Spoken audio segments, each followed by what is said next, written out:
If you're experiencing account sync issues in CS2, follow these steps to resolve the problem quickly. This guide will help you troubleshoot and fix the issue effectively. Step 1. Check server status. Visit the official game website or social media channels to check if there are any ongoing server issues. Sometimes the problem may be on the server side, and waiting for a resolution can be the best option. Step 2. Restart the game. Close CS2 completely and restart it. This can refresh the connection and may resolve temporary glitches that are causing the sync issue. Step 3. Verify game files. Access the game launcher and find the option to verify the integrity of game files. This process will check for any missing or corrupted files and replace them, which can help fix sync problems. Step 4. Update your game. Ensure that CS2 is updated to the latest version. Check for any available updates in your game launcher and install them, as updates often include bug fixes that can resolve sync issues.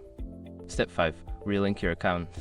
If the problem persists, try unlinking and then relinking your gaming account.